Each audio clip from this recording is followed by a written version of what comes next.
예, 우리 빛의 자녀답게 사는 얘기를 계속하고 있습니다. 지난 시간에는 에베소 5장 6장을 전체적으로 여러분께 말씀을 드렸고, 어둠에 있었던 우리가 이제 빛이기 때문에 빛의 자녀로 살아야 된다라는 얘기, 빛의 열매에 관한 얘기, 그런 얘기를 했습니다. 전에 너희는 어둠이었다. 어둠이 뭔데? 그래서 어둠이 뭔지를 혼돈이라고 그랬어요. 사탄이 좋아하는 거 혼돈이에요. 사탄의 영역은 혼돈입니다. 그러니까 혼돈스러운 세상이다 그러면 사탄이 주름 잡고 있는 데다 내가 그 안에 있었다. 아직도 그 안에 있으면 큰일이다. 이 얘기고, 이제는 빛이다. 이제는 정리정돈이 돼야 돼요. 혼돈이 된 데서 정리정돈이 돼야 돼요. 그 모든 것들이 다 정리정돈 다 돼야 됩니다. 왜냐하면 하나님 자체가 정리정돈이세요. 빛이 어둠의 반대이기 때문에 빛은 생명이고 밝음이고 명명백백. 그래서 이게 바로 하나님의 영역이고 이게 하나님의 나라다.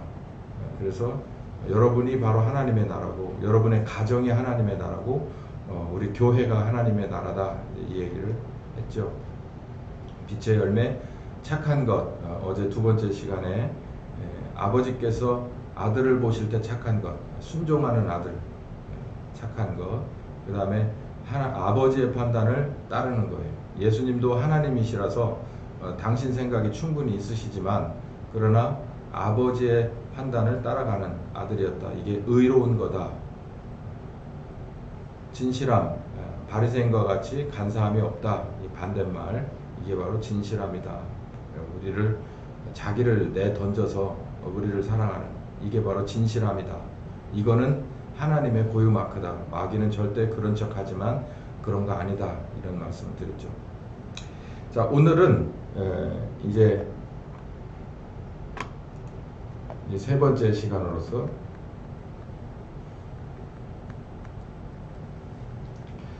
우리가 어떻게 빛의 자녀로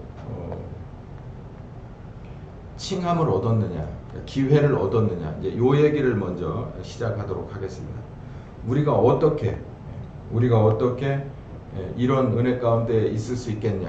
빛의 자녀로. 그러니까 예전에 너희는 어둠이었지만 지금은 빛이야 라고 얘기하잖아요. 어떤 대가를 치르고 우리가 여기에 왔는지를 좀 알아야 됩니다. 이게 왜 중요하냐면은, 모태신앙은요, 저도 모태신앙인데 진짜 못합니다. 모태신앙은 못해요. 뭐 하기 전까지는. 자기 부모가 하나님을 직접 만나서 그 뭔가가 이루어진 게 내게 없을 때는요, 그냥 그거는요 아무것도 아니에요. 그건 100%입니다. 뭐 저뿐만 아니라 다른 분들도 마찬가지예요. 여기 모태신앙 손들어 보라고는 안 할 테니까 가만히 반성해 보세요. 하나님을 스스로 만난 적이 없는 사람은 그냥 안 다닌 사람만도 못해요. 차라리 안 다닌 사람은 안 나와요. 모르기 전, 알기 전에는. 근데 나올 때는 알고 들어오기 때문에 그 사람하고는 쉽게 접근이 되는데, 그렇지 않은 사람들은요, 알기만 많이 알아가지고 이게 무슨 체험이 없다 보니까 증명이 되지 않았잖아요.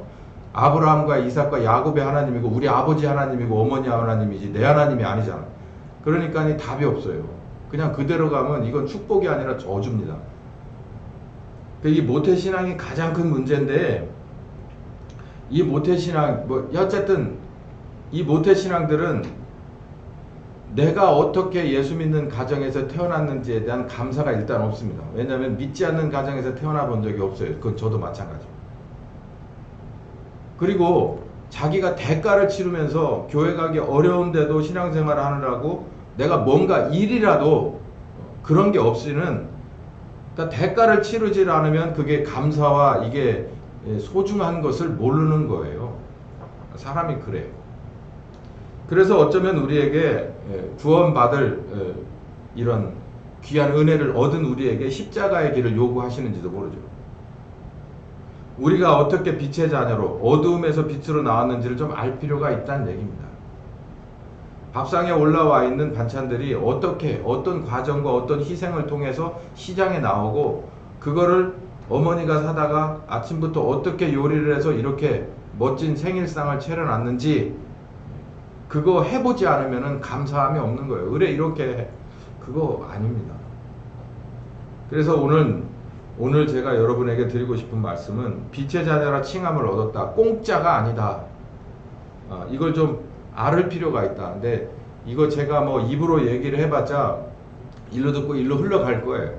그런데 제가 간절히 기도하는 것은 이렇게 얘기를 하면서 수도 없이 말씀을 드렸지만, 그러나 이 빛의 자녀로 칭함을 얻기 위한 이 아버지 하나님의 계획과 아들 하나님의 순종과 성령 하나님의 쉬지 않고 일하심이 어떤 것인지를 알 수 있는 기회가 정말 있기를 바라는 거죠. 있는 분들은 한번 복습하는 겁니다. 아들 하나님이 예수 그리스도의 십자가의 대속이다, 은혜다, 이제 요 얘기부터 이제 할 텐데, 하나님의 은혜가 있습니다. 첫 번째 은혜인데, 절망에서 희망으로 바꿔준 하나님의 은혜가 있어요. 여기 신앙생활 처음 하시는 분들이 정말 절박하게 올 때는 내가 무언가를 해결할 수 있는 문제, 육체적인 문제든 정신적인 문제든 금전적인 문제든 다른 거든, 그럴 때는 교회 안 옵니다. 그러니까 그런 분이 교회 오셨다, 그거는 좀 시작이 별로 바람직하지 않아요. 원래 신앙생활은 절박할 때부터 출발하는 겁니다. 아브라함도 그랬고 이삭도 그랬고 야곱도 그랬어요. 믿음하면 이 세 사람이잖아요. 특히 야곱, 루스 얘기를 제가 수도 없이 했습니다. 야곱이 절망적이지 않아요. 어떤 때는 엄마 그늘 아래 있을 때는 내가 뭐 대단히 능력은 없어도 엄마 백으로 살거든. 근데 야곱이 이래저래 해가지고 자해반 타해반으로 도망쳐서 광야에 딱 들어가서 첫날 밤을 딱 노숙 첫날 밤에 들어가가지고 이거 답이 없는 거예요. 생전 처음인데 엄마가 옆에 없네. 야곱의 하나님은 엄마였었어요. 리브가. 근데 그 엄마가 없는 거예요.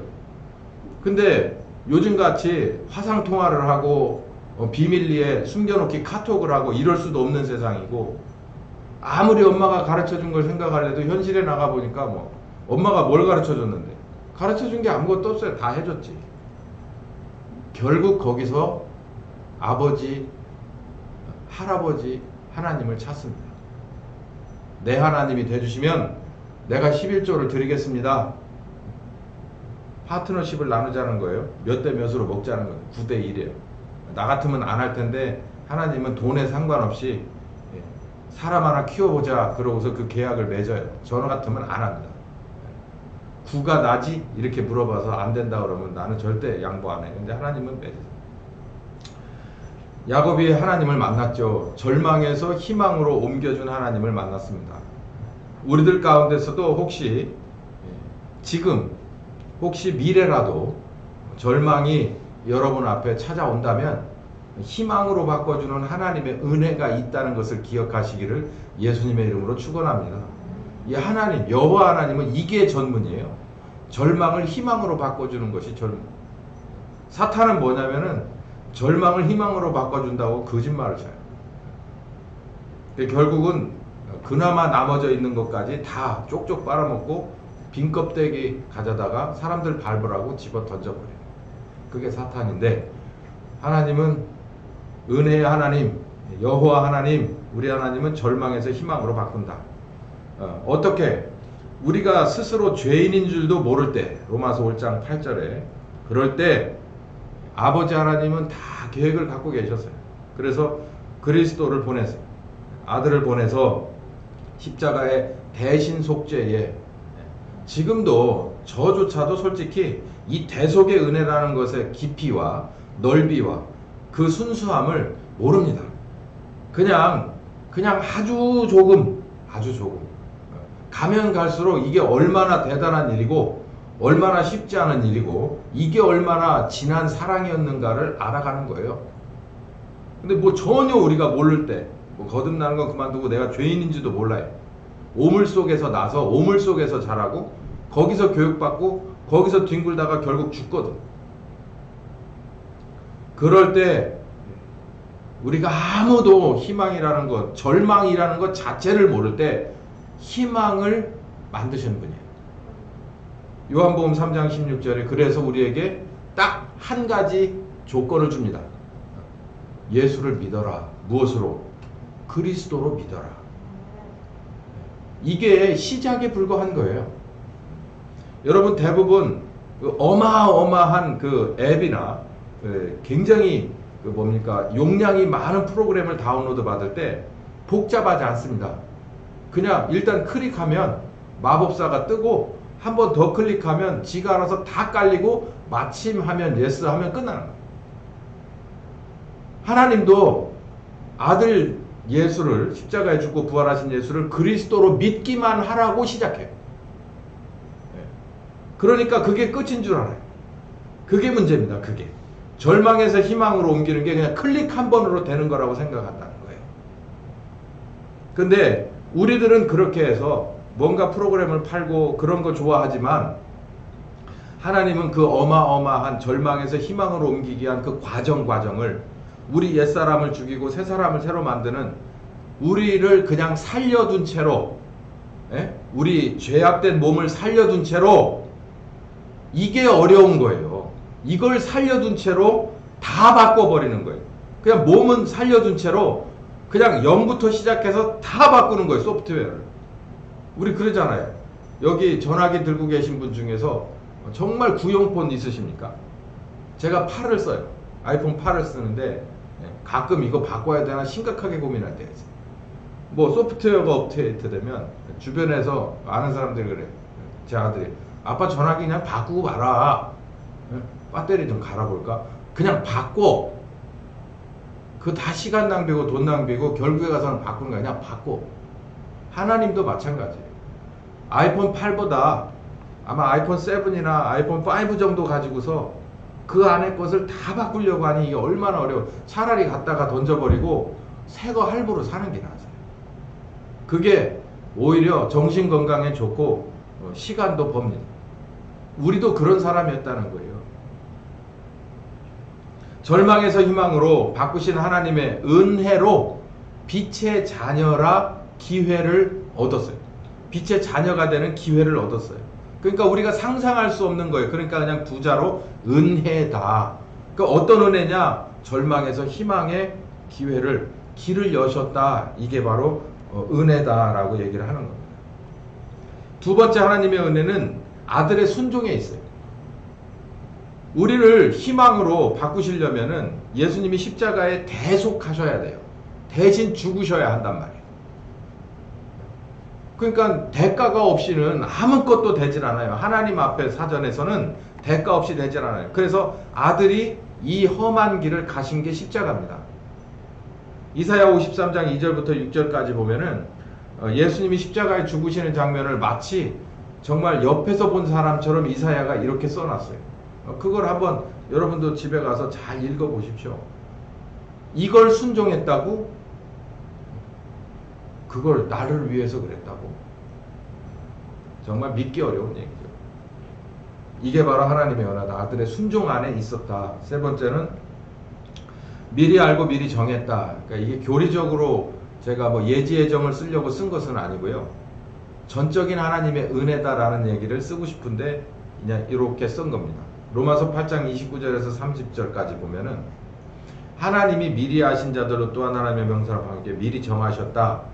예지 예정 교리가 여기서 나오거든요. 근데 전 요걸 요렇게 여러분 앞에 좀 바꾸어서 설명을 해드릴게요. 서울대학교 시험을 합격한 사람이 있습니다. 그 사람이 공부 어떻게 했냐고 물어보면 대부분 10중 8구 아마 지금도 그런 인터뷰 나올 건데 교과서 위주로 예습복습 철저히 하면서 공부했습니다. 하나님의 은혜로 절망에서 희망으로 바뀌어진 사람과 예수의 대속의 은혜로 말미암아 자기가 새로 난 사람은요 이렇게 말해요. 아마도 하나님은 나를 미리 아셨던 게 분명해요. 그게 예지예요. 그리고 나를 구원하시기로 작정하신 것이 분명해. 이게 예정입니다. 그러니까 예지예정이라는 얘기는 너나 나나 입으로 올릴 수는 있는 얘기지만 이게 진짜는 어디 가서 되느냐면 이 하나님의 은혜를 미리 이미 받고 그리고 나서 그 은혜의 효과를 입을 만큼 입어본 사람이 신앙을 고백하는 것이 예지예정이에요. 그걸 가지고서 학문적으로 논한다. 그건 그냥 말장난에 불과한 겁니다. 나는 우리 어머니 아버지에게 보내기로 하나님이 작정하셨어. 나는 그렇게 믿어. 살다 보니까 새록새록 저분이 아버지인 것이 자랑스럽고 어머니인 것이 정말 좋아. 이거를 철들어 가면 갈수록 이건 하나님이 정하신 거야 라고 고백할 수가 있는 거죠. 어렸을 때 변생각은 다 못해. 나 부잣집에 태어났으면 좋은데 키 큰 아버지 엄마 밑에서 있었으면 좋았을걸. 뭐 등등등등. 하나님의 은혜는 처음 받고 이게 숙성이 되고 숙성이 돼서 더 이게 결과가 나오면서 그게 축적되면 이 얘기를 하는 거예요. 이게 하나님의 예지 예정의 은혜였어 라고 얘기를 하는 거죠.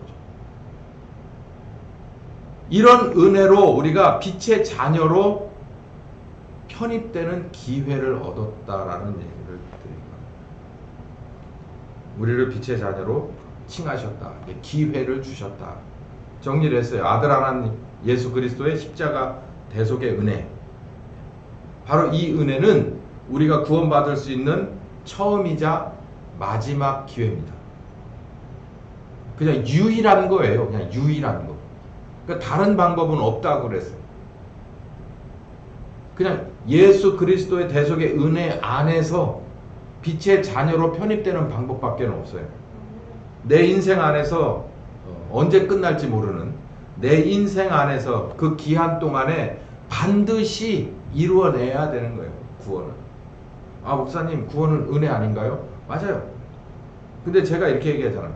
기회라고. 기회는 은혜 아닙니까? 여기서 차이가 나는 거예요. 기회를 주는 건 은혜가 아닙니까?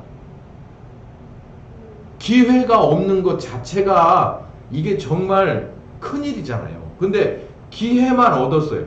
100대 1의 경쟁률이라도 우리가 진짜 문제가 뭐냐면 100대 1의 경쟁률이라도 시험 볼 수 있는 기회가 없으면 이거는요 아예 100% 불가능이고 절망이에요. 그렇죠?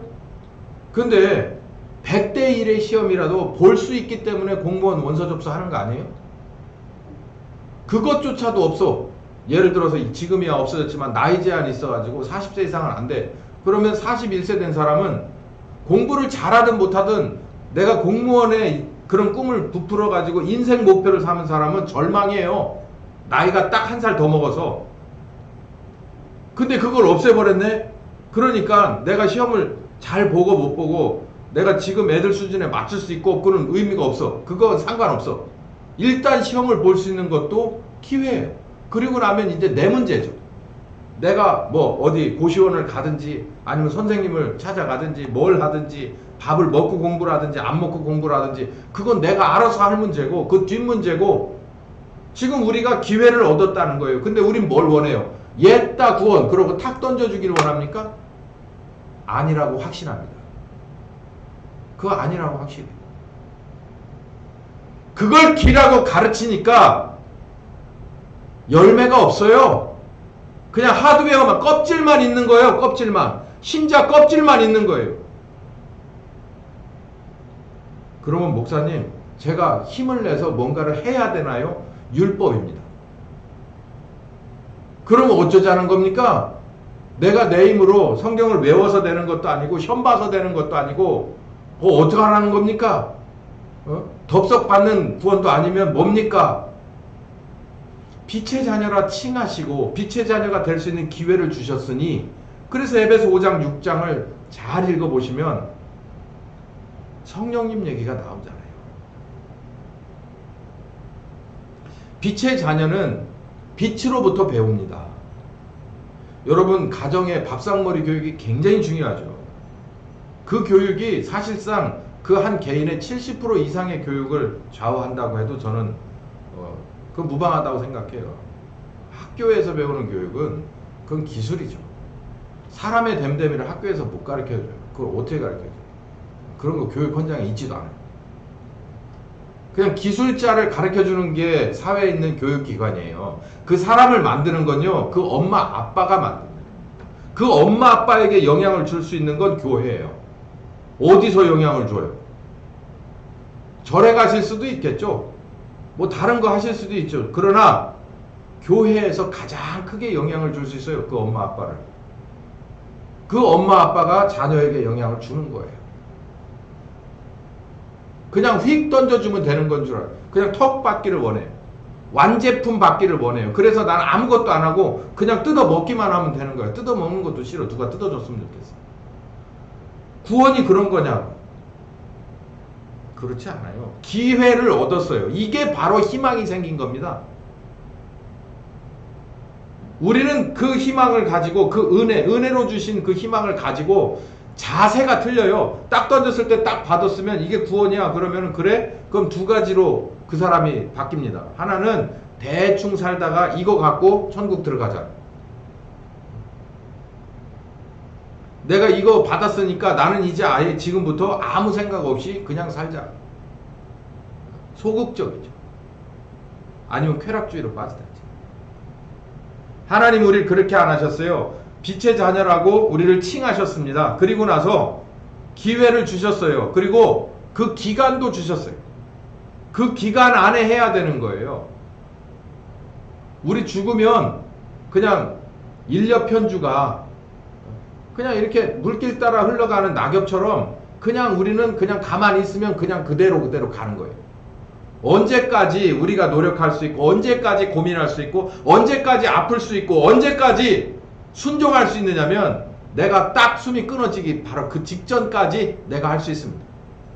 그리고 난 다음에 내 손을 떠나는 거예요. 이제는 하나님이 우리를 끌어가시는 거예요. 반드시 해내야 된다는 거예요. 뭘? 빛의 자녀, 칭함 받은 것을 빛의 자녀로 살아내야 된다는 얘기를 제가 드리는 겁니다. 빛의 자녀답게 사는 게 뭐냐? 여기서부터는 이제 우리 교회 교인들에게 해당되는 얘기일 거예요. 잘 들어두시면 좋겠습니다. 두려움 속에서 기드온이 살았어요. 사사기 6장 전체를 읽어보시면 이제 나오는데 너무 길어서 발췌는 안 했습니다. 두려움 속에서 기드온이 하루하루를 살아갑니다. 사사기 6장인데 전체에 나오는데 그 배경을 보면 언제나 기드온 뿐만 아니라 사사기 전체가 이런 식이에요. 이스라엘이 반복된 범죄 행각을 벌여요. 이거 하나님이 보실 때 가장 큰 범죄는 우상을 숭배하는 거예요. 그 본문을 잘 읽어보니까 기가 막히고 코가 막힌 일이, 하나님 입장에서 도저히 두고 볼 수 없는 일이, 하나님 입장에서 이스라엘을 도저히 보호해 줄 수 없는 일이, 대신 싸워줄 수 없는 일이, 축복해 줄 수 없는 일이 있더라고요. 그게 뭐냐면 여호와 하나님은 이게 뭔가 이게 상징으로 만들지를 않으니까 없어요. 그러나 여호와 하나님을 믿기는 해요. 그런데 마을마다 신당을 두고 바알도 모셔놓고 아세라도 모셔놓고 그래요. 그러니까 여호와 플러스 바알 플러스 아세라 다다익선이요. 지금 종교다원주의, 교회 통합주의가 그런 거예요.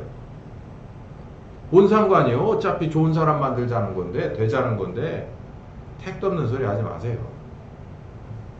순수한 물하고 오줌하고 섞어가지고 그 오줌이 진한 오줌이든지 0.1%든지 그게 되겠어요? 뭘 도모하겠어요? 오물이에요. 말도 안 되는 거예요. 이건 성경 역사가 말하고 있어요. 섞지 말라는 거예요. 넌 너대로 살고 난 나대로 살아. 이게 제일 큰 평화예요.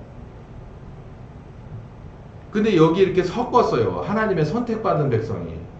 그러니 하나님이 그 사람들을 어떻게 대변해 줍니까? 할 수가 없죠. 하고 싶어도. 그러니까 미디안, 옆에 있던 미디안과 블레셋이 항상 넘석거리는 거예요. 이스라엘을 어떻게 못해서. 우는 사자처럼 사사기 전체가 그래요. 미디안과 블레셋이 주거니 받거니 하면서 들랑달랑 거립니다. 우리 그것도 몰라요. 미디안이 침공해 와서 이제 이스라엘이 발발 떨고 하나님 뭐 잘못됐습니까? 라고서 전 국민이 회개의 물결이 있어요. 아마 지금 대한민국이 그런 꼴일걸요. 여호와 하나님의 사자가 출동을 해서 누군가 구원할 사람을 찾아 헤맵니다. 사사를 찾아요. 그래서 기드온을 찾는데, 기드온이 선택받은 사람인데 이게 이런 상태에 있어서 여러분 앞에 소개를 하는데 이렇게 있으면 안 된다는 거예요. 그것 때문에 소개합니다. 두려움 속에서 있던 기드온처럼 되면 안 된다. 빛의 자녀는 그런 사람 아니다. 자, 여기 보면 첫 번째, 기드온은 요하스의 아들이다 이렇게 돼 있어요. 그러니까 성경을 보면 뭐 그 할아버지, 아버지 뭐 이런 얘기를 누구의 뭐 증손이요, 누구의 손이요, 누구의 자요 이렇게 설명을 하거든요. 굉장히 그 가문을 소중하게 생각하는 거예요. 그러니까 이런 걸 보면 우리가 센스로 해야 될 게 믿음의 가문이라고 하는 역사를 절대 무시 못한다고 저는 봅니다. 그러나 신앙의 유산은 아빠가 아들에게 물려줄 수 있는 게 아니에요. 얘다 이거다 그러고 탁 던져줄 수는 없어요. 그러나 하나님이 아버지도 쓰셨고 때를 따라서 아들도 불러서 쓰시고 또 그 손자도 불러서 쓰셨다. 이거는 하나님이 그 가문에 뭔가 이게 딱 맞는 게 있는 거예요. 마음에 드는 게 있는 거예요. 성품이든지 그 기술이든지 아니면 그 뭔가가 하나님 보실 때 이렇게 써야겠다라고 하는 그 뭔가가 있는데 우리도 그런 가문들 다 되시기를 예수의 이름으로 축원합니다. 요아스의 아들. 요아스가 이 별 사람 아닌 것 같은데 나중에 요아스도 크게 한몫을 하더라고요. 이 기드온에게 나타나는 기드온이 어떤 사람이냐면 은밀하게 타작을 해요. 이게 반지하쯤 되는 이렇게 구덩이 속에 들어가서 밀타작을 포도즙 틀에서 했다고 그랬어요. 어떻게 밀타작을 포도즙 틀에 들어가서 밀타작을 보신 적 보리타작, 밀타작을 보신 분이 거의 없죠. 포도즙 틀에 들어가서 뭐 못할 거 있어요? 하면 하지. 그래요. 못할 거는 없어요. 하면 해. 근데 대부분의 이 추수는 타작은 넓게 많은 사람들 보는 데서 바람 막 불어가면서 합니다. 떠들썩하게 하죠. 근데 그렇게 하지 않고 은밀히 타작을 하는 거예요. 왜? 이유가 뭐냐면은 당시에 여기 이 미디안이 쳐들어와 가지고 농작물이나 기타 그 소요된 가축들을 다 뺏어갔기 때문에 그걸 안 뺏기고 싶어서 그렇게 내놓고, 왜 내놓고 하면은 쌈박질 날 거고, 쌈박질 나면 결국 자기가 져서 안 되니까 불리하니까 그렇게 의기소침하게 거기서 그렇게 하고 있어요. 그런데 뭐가 가득하냐면 불만이 가득해요. 뭐에 대한 불만? 그 본문을 읽어보면 그렇게 말합니다. 하나님에 대한 불만이 엄청 세요. 왜 하나님에 대한 불만이 셀까? 저는 이 본문을 오늘 아침에도 읽어봤거든요. 왜 하나님에 대한 불만이 셀까? 근데 하나님은 자기에게 불만 갖는 사람을 내박쳐버리지를 않고 왜 그 기도원을 찾아갈까? 그것도 더 이상해. 하나님에 대한 불만이 가득합니다. 자기 아버지에 대한 불만도 아니고요. 자기 나라에 대한 불만도 아니에요. 자기 나라가 뭘 잘못했는지를 생각하고, 저 같으면 그러네요. 우리가 뭘 잘못했을까를 생각을 하고 이거 하나님 편에서 이걸 어떻게 보시고 이걸 어떻게 해결하시길 원할까, 저는 이렇게 사고를 하는데 이 기도는 그렇지 않더라고요. 근데 이런 기도원을 데려다가 바꿔놔요. 뭘로? 이스라엘을 다 구원해낼, 당시에 이 미디안을 300명 용사 기억하시죠? 300이라는 숫자 여기서 또 나오는데 목숨을 건 300명을 뽑아서 그들을 이끌고서 대승을 벌려서 미디안을 멀리 추방시켜버리는 하나님의 살아계신 진정한 그 영광을 돌리는 그런 유명한 사사 중에 기드온을 뺄 수가 없잖아요. 이 사람이 처음에는 그냥 아주 그냥 소극적이고 하나님 앞에 불만이 가득하고 현실을 바라보니 모든 것을 하나님 앞에 이렇게 했던, 성경에 보면 이런 사람이 꽤 있어요. 또 누가 있을까요? 하박국이죠. 하박국이 하나님 앞에 내 막루에 서서 당신이 이거 응답하실 때까지 내가 절대 내려오지 않을 거요. 그러면서 계속 하나님 앞에 농성을 벌였잖아요. 결국은 응답을 받아 내려오긴 했죠. 은밀히 타작하고 불만 가득하자 의기소침했어요. 뭘 어떻게 해야 될지 몰라 하나님 앞에 불만이나 막 쌓아두고 있었어요. 천사가 와서 기드온에게 그렇게 말합니다. 네 힘을 가지고 나가서 민족을 구원하면 어떻겠냐. 그러니까 그걸 하고 싶은 줄 알아요. 천사가 와서, 그러니까 하나님의 사자가 와서 그걸 지적을 해요. 그러니까 못 간다고 아주 단호하게 말합니다. 안 돼. 왜 그러냐면 하면서 1, 2, 3 다 얘기를 해. 현실적인 이유들. 그 틀린 말은 안 해요. 현실을 그냥 있는 그대로 얘기했으니까. 그런데도 불구하고 이 기드온을 격려를 하고 너와 함께 할 것이다 라고 얘기하면서 보냅니다. 그런데 기드온이 나가기 전에 여러분 아시다시피 염소제물을 드려서 불이, 사자가 불을 내려서 그 고기를 태우고 국물을 태우고 한 것, 그리고 양털이 젖고 안 젖고, 반대로 안 젖고 젖고, 이거를 하나님 앞에 사인을 받죠. 그래서 확신을 얻어요. 그러니까 안 보고 믿는 게 아니라 보여달라는 거예요. 그리고 믿고 나서 기드온이 싹 바뀌었어요. 우리 기드온이 바뀌었어요. 그래서 7장으로 넘어가면 그 다음부터는 이제 장군이 되죠. 제가 7장을 좀 읽어봤어요. 기드온이 어떻게 바뀌었나를 봤더니 완벽하게 바뀌었습니다. 180도 싹 바뀌었어요. 어떻게 바뀌었냐면, 기드온이 왜 싸우러 안 나가고 타작마당을 저 밑에 둔 줄 아십니까? 자기 숫자가 적기 때문에. 자기 힘이 적은 거예요. 상대를 너무나도 인간적으로 본 거예요. 저렇게 많은 숫자, 저렇게 센 군대 내가 어떻게 이기냐? 나는 나 안 하고 어쩌면 이거밖에 안 돼. 뭐 이런 것뿐만 아니라 너무나도 현실적이에요. 그러니까 현실적으로 내가 싸워서 이길 방법이 없는 거예요. 근데 7장으로 들어가면 이 사람이 완전히 바뀝니다. 보이지 않는 하나님을 없는 존재로 여겼던 6장인데 보이지 않는 하나님을 완벽하게 있는 분으로 100% 확신하고 120% 확신하고 나가는 일을 해요. 자기 마을에 있는 이 신 모시는 그 신당에 들어가서 아세라 뭐 이런 거 다 찍어서 그냥 쓰레기 처리해가지고 단을 쌓아서 불쏘시개를 놓고 위에다가 재물을 바쳐버려요. 동네가 발칵 뒤집어졌어요.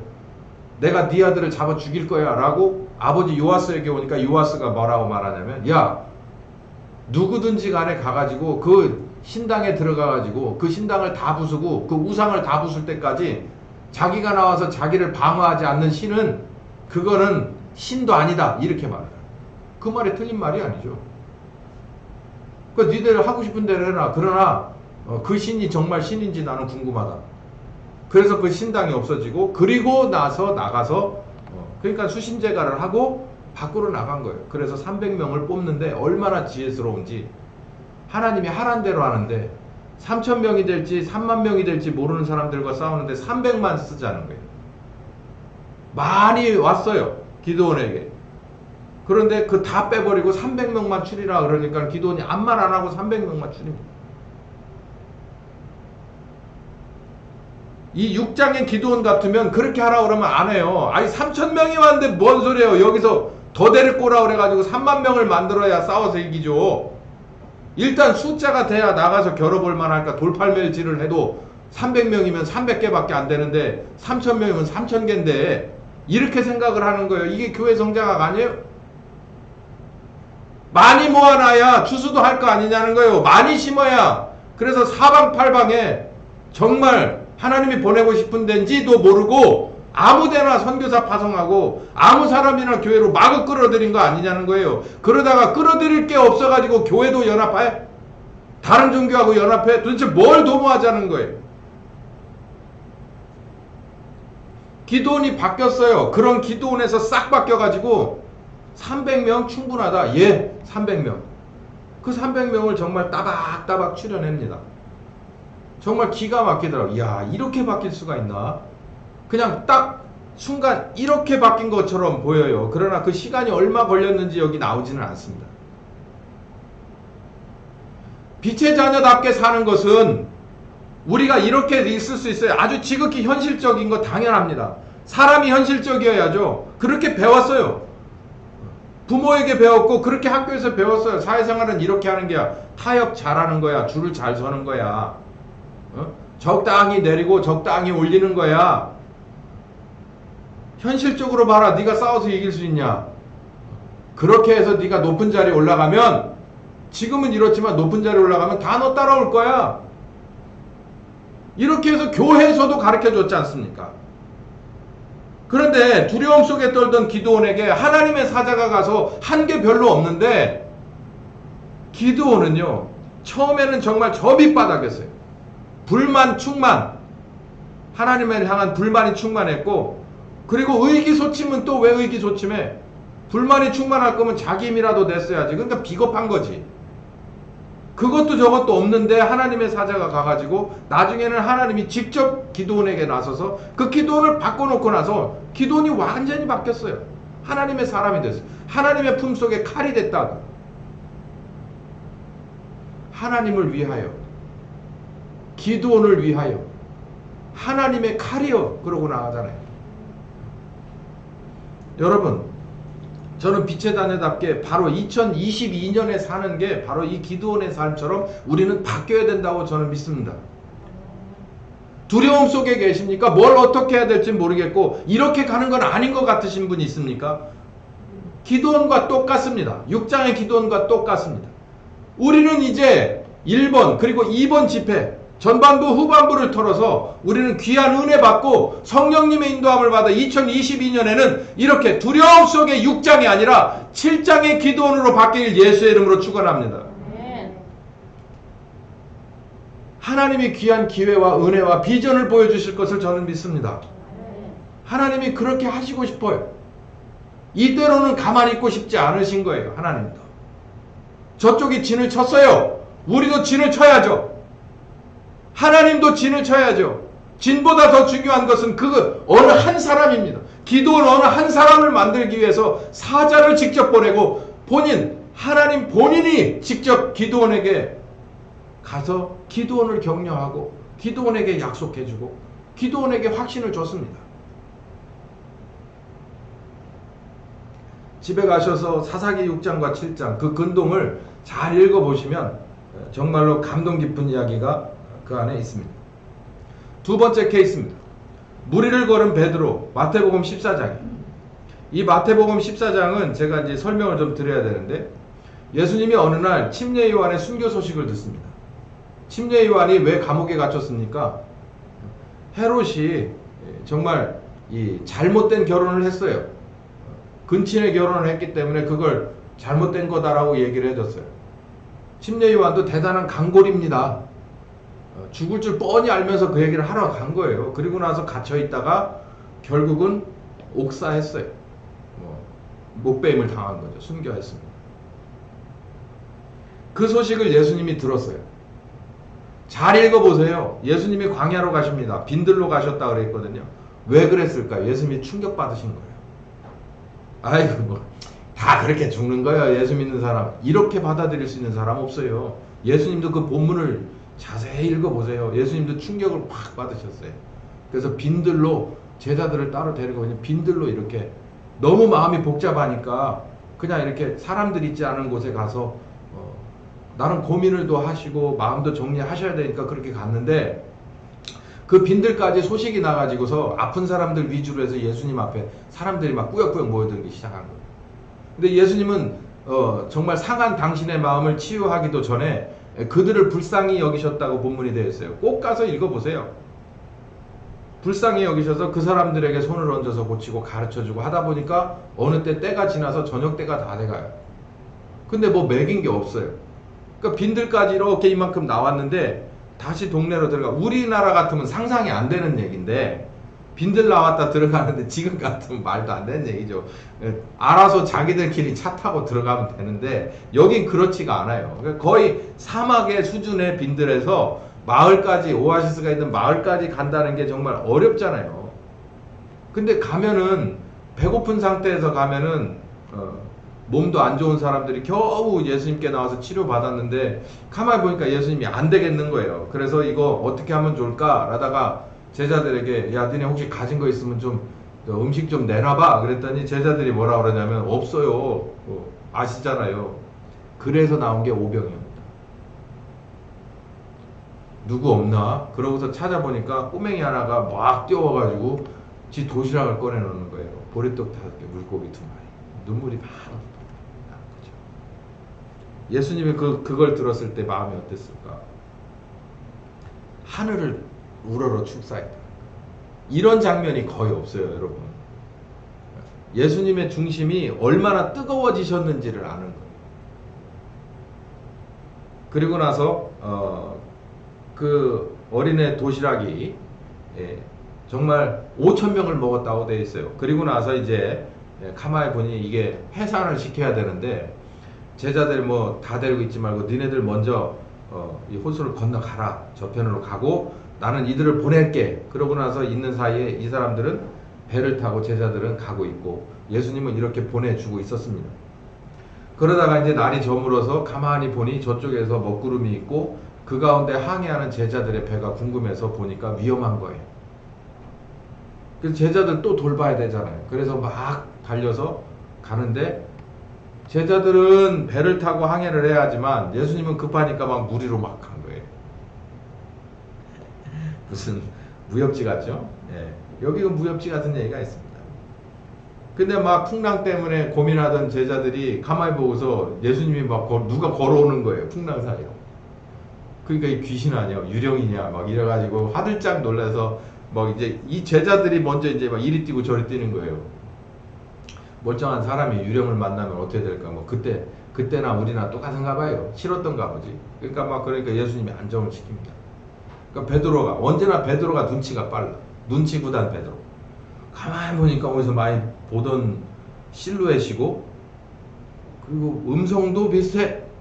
그래서 혹시 예수님?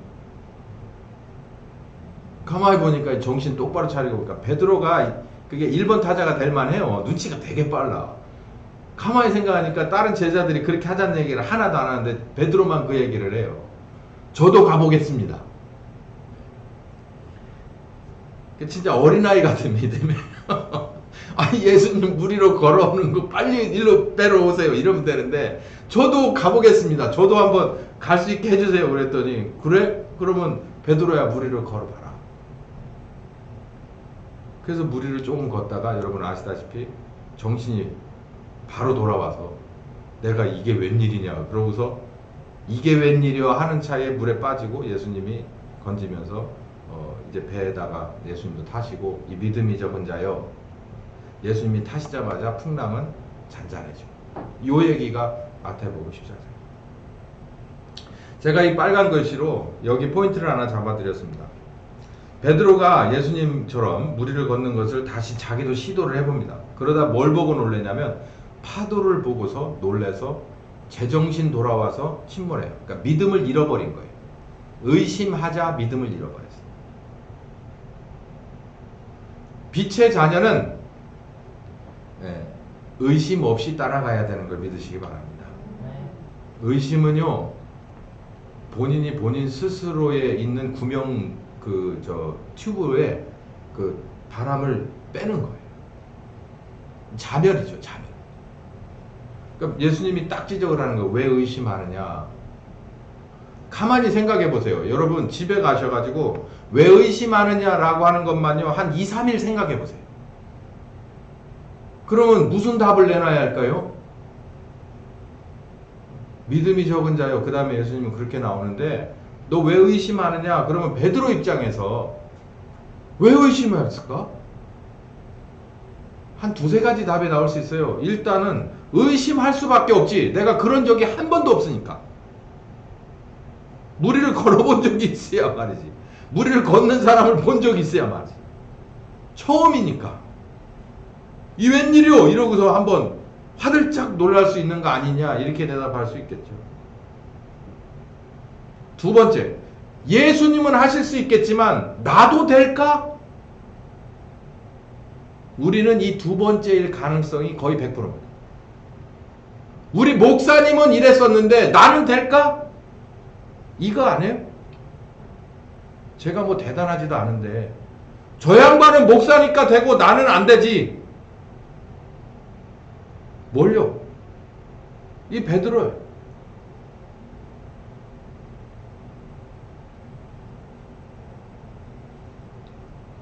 아니면 그냥 나는 원래 그런 팔자는 아니고 그냥 뭐 나는 이렇게 잔잔하게 살다가 그냥 끝나. 이거는 뭐 얘기할 필요도 없고. 그건 뭐 의심이라는 자체가 아니라 불신입니다.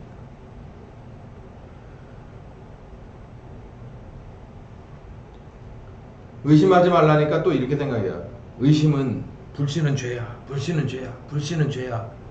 가스라이팅을 하는 거예요. 자기를. 마인드 컨트롤을 하는 거예요. 제가 말씀드리는데 그래서 의심이 안 나면 그렇게 하세요. 그러면 의심이 더 납니다. 넌 잘할 수 있어. 넌 잘할 수 있어. 전 그 얘기가 참 별로 썩 좋지 않게 들리는 게, 그러지 마세요. 넌 잘할 수 있어. 제가 볼 땐 넌 못해 인마 이 얘기예요.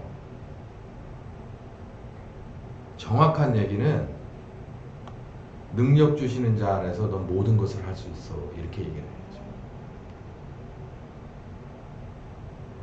베드로는 능력 주시는 자와 같이 그분의 명령을 받아서 약간의 거리는 있었지만 그분 앞으로 가고 있었습니다. 그분의 말씀 순종하고 그 말씀 믿고 가고 있었어요. 근데 중간에 이게 가능할까라고 하는 내 생각이 들어가면서 슥 바람이 빠져버리기 시작합니다. 그러다 중력이 작용하고 물속으로 빠져들어가는 거예요. 여러분, 빛의 자녀는 세상 속에 삽니다. 땅을 디뎌야죠. 공기를 호흡해야죠. 하늘을 이고 살아야죠. 같이 관계 속에서 벌어먹고 살아야죠. 그러다 보면 그 안에 있는 세상의 룰이라는 게 있습니다. 때로는 어둠침침하고 그냥 구석진 곳 같은 데는 정글의 법칙이고, 많은 사람들이 있는 공공의 장소 같은 데서는 법치죠. 그 룰을 우리가 같이 몸으로 맞고 살아야 되는 겁니다. 근데 우리가 알아야 될 것은 우리는 빛의 자녀다. 하나님의 자녀로 칭함을, 선택함을 받아서, 요청함을 받아서 자격을, 기회를 얻었다라고 하는 것을 잊어버리지 말고, 우리는 이 안에서 세상 사람들과 같이 땅을 밟고 하늘을 이고 공기를 호흡하고 그 룰에 맞춰서 살면서 그보다 더 먼저 무엇을 잊어버리면 안 되냐면 바로 나를 부르신 예수님을 잊어버리면 안 되는 거예요. 빛의 자녀로 살아내는 목적을 잊어버리면 안 된다는 거예요. 그러면 반드시 정면으로 충돌할 때가 있습니다. 잘 가다가 정면으로 팡 충돌할 때가 있어요. 성경을 가만히 보면 이 성경 안에서 예수님을 비롯한 초대교회 그리고 그분의 순교들의 그 결정적인 곳에 보면 잘 가다가 부딪힐 때가 있어요. 그냥 놔두고 보기도 하고 서로 이용하기도 하고 서로 협조적이다가 나중에 가서 탁 부딪힐 때가 있다. 그게 빛과 어둠이 부딪히는 장소고 진리와 비진리가 부딪히는 장소예요. 그리고 생각만 하고 있을 거냐, 그렇게 살 거냐, 말만 할 거냐, 보여줄 거냐, 바로 그때 부딪히게 되는 거예요. 우리는 살아내야 됩니다. 빛의 자녀답게 살아내야 되는 거예요. 내가 너희를 구원할게 말만 한 하나님이 아니듯이, 내가 언젠가는 너희를 위해서 십자가 대속의 은혜를, 그 십자가를 질 거야 라고 말만 하지 않고 그대로 무리를 걸어가셨던 것처럼 베드로는 가다가 말하고 의기충천해서 가다가 헉 한 거예요. 왜냐하면 현실이 보이니까. 아 목사님 근데요 이거 목사님 은혜 받고 내가 이렇게 살려가다 보니까 이게 턱 하고 걸리는, 안 걸리면 이상한 거지.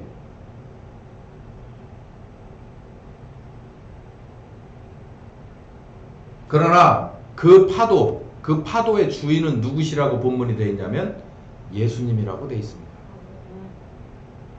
이 세상이 정말 우리는 한낱 연약한 순 같지만 그 연약한, 이사야에 의하면 그 연약한 순 같은, 정말 앙바들어진 순 같은, 그냥 이렇게 그냥 탁 치기만 해도 똑 부러져서 그냥 끝나버릴 것 같은 그 예수님이 십자가에 죽어 부활의 영광과 권세를 얻으셨다라는 거예요. 우리를 구원하시는 구원의 그늘이 됐다는 겁니다. 근원이 됐다는 겁니다. 예수님이 손 내밀어서 구원해 줬어요. 베드로뿐만 아니라 예수님이 제자들이 타는 요동하는 배에 승선하시자마자 파도는 이내 잠잠해집니다. 여기서 무엇을 여러분 봅니까? 많은 것들을 볼 수 있지만 제자들은 여기서도 무엇을 배웠을까요? 저는 예수님이 제자들을 미리 보내고 그 뒤에 가시는 그 왜 그렇게 하셨을까라는 큰 그림을 한번 생각해 봤어요. 그냥 애초부터 그냥 얘들아 기다려. 우리 서로 일을 나눠서 빨리 하고 같이 들어가자. 이렇게 안 하시고 니들은 먼저 가라. 그리고 겨우 나중에 풍랑이 일어서 막 극한의 상황이 됐을 때 왜 예수님이 가셨을까? 전 예수님의 의도가 있다고 저는 봐요. 예수님의 의도가 아니라 정확히 말하면 아버지 하나님의 의도겠죠. 여기 마태복음 14장의 끄트머리에 가서는 제자들이 고백을 합니다. 당신은 하나님의 아들입니다. 이 고백이 그냥 아무 때나 나오는 게 아니거든. 하나님의 아들인 것을 증명하는 거예요. 저와 여러분이 이 험한 풍랑 가운데서도 우리 성령님 손잡고 이렇게 걸어내가면서 내가 정말 죽을 고비를 넘기네 마네, 뭐 힘들고 어려운 과정을 넘기네 마네, 이거는 우리들의 문제. 그 과정에서 뚫어냈네 못 냈네. 근데 그 과정에서 아버지 하나님이 원하시는 건 아들의 그리스도 되심입니다. 아들의 부활하심입니다. 성령님이 지금 너희와 함께 한다라는 것이에요. 그걸 드러내고자 하는 거예요. 제가 정말 입이 간지러워서 정말 그런데 여러분을 불러서 쓰신다고 하면 여러분 이거 수지 맞는 거예요. 12명의 제자들 중에 유력한 사람이 어디 있으며 120명의 성도들 중에서 유력한 사람들이 어디 있습니까? 많은 그 사람들을 아버지가 아들이 굳이 그 사람들을 택했어요. 빛의 자녀로 부름을 후보로 올랐다. 그보다 유력한 사람들, 단골들 있습니다. 그냥 뭘 하나를 이렇게 하기로 결정하면 처음부터 끝까지 그 뜻을 굽히지 않는 단골들이 있어요. 우리 흔한 말로 뼈대 있는 뭐라고 얘기하죠. 공부하는 머리도 대단한 사람들이 있습니다. 사교성이나 정치력도 타고난 사람들이 있어요. 어디 그런 사람이 예수님 제자 중에 있었습니까? 겁쟁이, 별 볼 일, 이런 사람들이에요. 시도 때도 없이 허황된 꿈을 꾸면서 동상이몽하면서 따라다니던 사람들, 뭐 120명들이라고 달라요? 그냥 은퇴한 아주머니들 몇 사람. 베드로 그리고 특히 바울을 따라다녔던 사람들이 그냥 은퇴한 매덤들, 그냥 은퇴한 아주머니들 몇 사람들이 그렇게 끝까지 후원을 해요. 바울 옆에 얼마나 대단한 사람들이 있었습니까? 없었어요. 정말 얼마나 대단한 분이 계셨죠. 그분은 성령님이시죠. 그분이 계셨을 때 바로 바울의 그 팀은요 완벽했습니다. 그 결과가 저와 여러분이 복음을 들을 수 있는 기회죠. 또 그분과 함께 바울 사도와 함께 역사하셨던 성령이 오늘 저와 여러분에게 계시죠. 뭐가 무섭습니까?